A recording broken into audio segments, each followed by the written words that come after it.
circonscription et le résultat de dimanche dernier, bien évidemment, il en est l'auteur avec tous ceux qui ont fait cette magnifique campagne sur notre circonscription. Donc, mesdames, messieurs, chers amis, c'est avec émotion que je m'adresse à vous ce soir, car il s'agit de ma première intervention publique à Saint-Lô en tant que représentante des jeunes socialistes de la Manche. Comme toutes les premières fois, il est préférable que nous partions sur de bonnes bases. Pour ne rien vous cacher, j'habite une circonscription, donc celle de Cherbourg, où dimanche dernier, nous avons élu un candidat et sa suppléante. Si tout se passe comme nous l'espérons, et que Bernard Cazeneuve reste élu, nous avons par conséquent déjà élu notre première femme qui siégera à l'Assemblée nationale.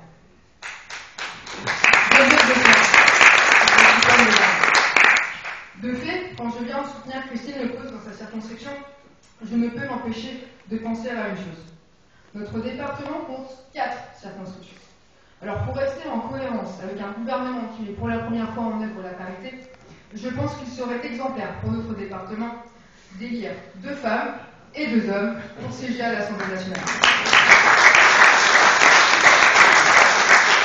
Lorsque je lis les résultats de ce premier tour sur votre circonscription, je pense sincèrement qu'il est prochainement possible de voir Christine siéger à l'Assemblée nationale et défendre vos projets et votre territoire. Personne, en cet instant, ne peut dire quel sera le résultat de dimanche prochain. Certes, nous sortons d'une longue campagne. Certes, nous sommes tous fatigués. Nous avons distribué des milliers de tracts, frappé à des centaines de portes, ou encore débattu avec nos amis et nos collègues pour essayer de les convaincre, et nous avons même parfois réussi à les convaincre. Pour tous ces efforts, pour toute cette passion, je tiens à vous remercier. Vous remercier d'avoir fait vivre le débat politique avec la hauteur de vue que cela nécessite. Et vous remercier d'avoir remis de la sincérité, du cœur et de l'humanité dans la pratique de la politique. Mais mesdames et messieurs, la campagne n'est pas finie. Je sais que vous allez encore mettre toute votre énergie au service de la victoire dans ces derniers jours de campagne, et pour cela, je vous en remercie. Mais comme chaque chose a une fin, après le temps de la campagne, vient le temps du vote. Ce dimanche 17 juin, plusieurs choix s'offriront à vous. Vous pourrez faire la démarche de vous rendre aux urnes, ou bien de choisir une activité qui vous semblerait plus palpitante. À celles et ceux qui choisiraient cette dernière option, celle de l'abstention, j'attirerai simplement leur attention sur un élément et je vous invite à en faire de même si vous en connaissez. Nous sommes dans une 5e République et l'ensemble des pouvoirs au niveau de l'État ne sont pas concentrés dans les mains d'un seul homme, et en l'occurrence le président de la République. En effet, les députés que nous élisons au travers de cette élection législative siègent à l'Assemblée nationale pour voter des projets de loi et des propositions de loi en notre nom. Ces lois seront la possibilité de traduire en actes concrets les propositions de François Hollande à l'unique condition que la gauche soit majoritaire dimanche 17 juin.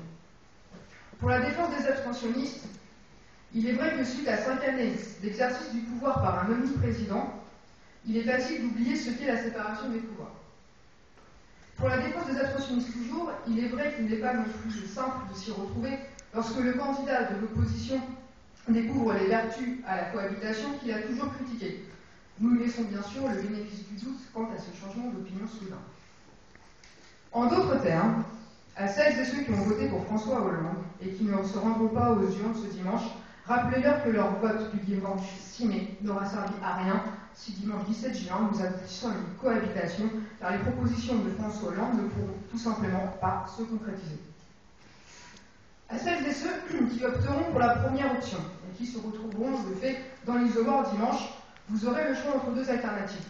Voter pour un candidat de droite dans l'éventualité de nous faire aboutir à une cohabitation, ou voter pour une candidate de gauche dans l'éventualité de donner les moyens à François Hollande d'appliquer son programme présidentiel pour lequel nous avons été une majorité à voter.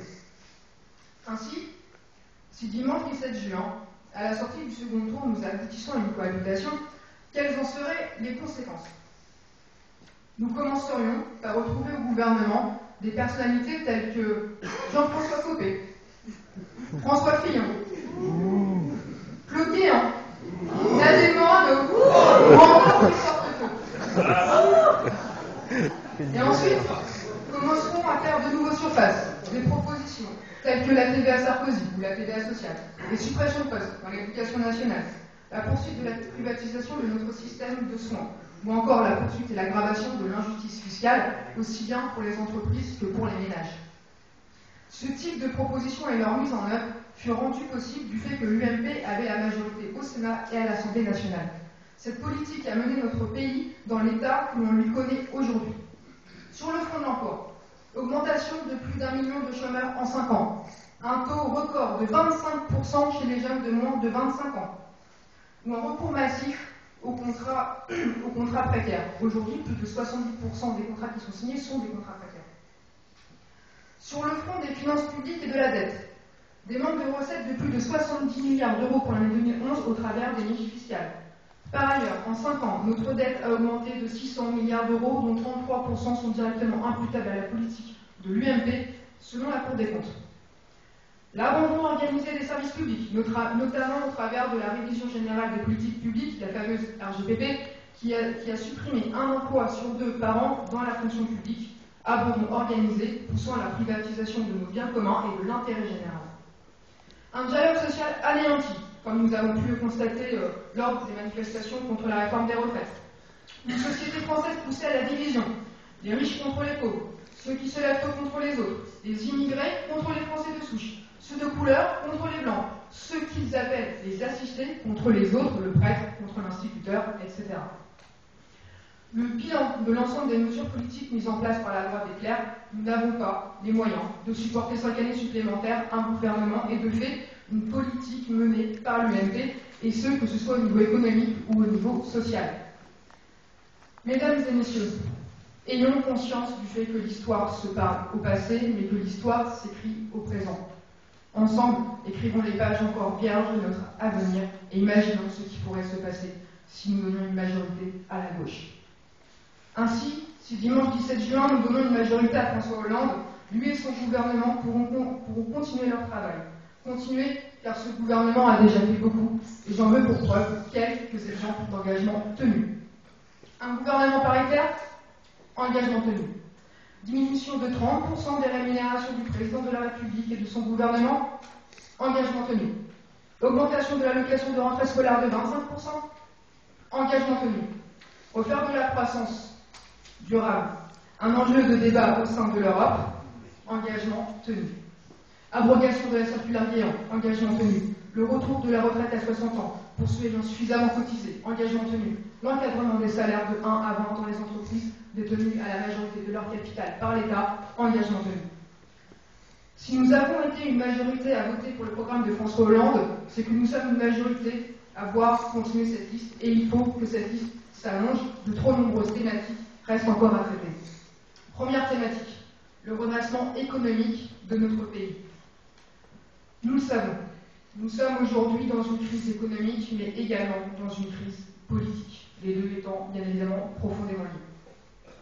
En effet, en toute logique, la sphère des affaires politiques englobe la sphère des affaires économiques, mais également l'ensemble des autres sphères relevant du vivre ensemble et de l'intérêt général, car dans le système démocratique, notre destin commun se doit d'être géré par les peuples éclairés composant les sociétés.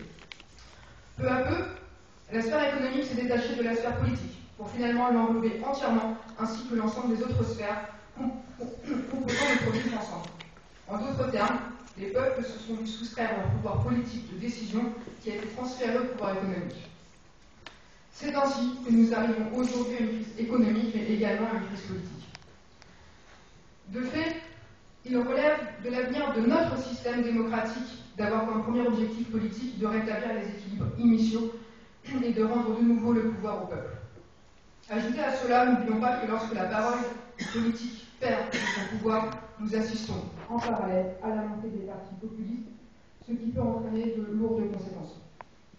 Des outils politiques existent pour reprendre le pouvoir au marché et le rendre au peuple, et c'est ce qui est inscrit dans le programme de François Hollande. 1. Nous devons rétablir les finances publiques et retrouver notre liberté face au marché. Pour cela, nous devons commencer par séparer les activités des banques entre les activités relevant de l'économie réelle, l'investissement et l'emploi, et les activités dites spéculatives. Nous devons ensuite stopper ce système qui fait que nous empruntons au marché et non pas à la Banque Centrale Européenne dans l'objectif de ne plus dépendre des taux des marchés. Ajoutez à cela, nous devons diminuer le déficit public en revenant sur un certain nombre de niches fiscales et de cadeaux fiscaux dont bénéficient les entreprises et les ménages les plus aisés. 2. nous devons axer notre politique économique non pas sur une politique d'austérité, car l'austérité n'entraîne que l'austérité, mais nous devons l'axer sur le chemin de la croissance, de l'emploi et de la production. Pour cela, nous devons développer les aides allouées aux PME TPE, aux entreprises localisant leur emploi en France et imposer le remboursement des aides publiques aux entreprises délocalisant leur emploi de France. Par ailleurs, il sera bien évidemment revu la fiscalité des entreprises dans l'objectif de la rendre plus juste et progressive, ce qu'elle n'était plus. Enfin, cette politique économique sera axée sur le développement de l'économie sociale et solidaire qui a pour principe de placer l'homme et les territoires au cœur de ses préoccupations. Cette économie est par ailleurs celle qui a le mieux résisté à la crise en inventant de nouveaux modèles économiques. 3. Nous partageons un rêve français, mais nous partageons également un rêve européen. Et ce n'est pas celui de l'austérité. En conséquence, il faudra revoir la notion de croissance européenne avec l'ensemble des pays membres. Il faudra également échanger sur la possibilité de réaliser de grands travaux européens qui permettront de relancer la demande. Ainsi, rétablissement des finances publiques,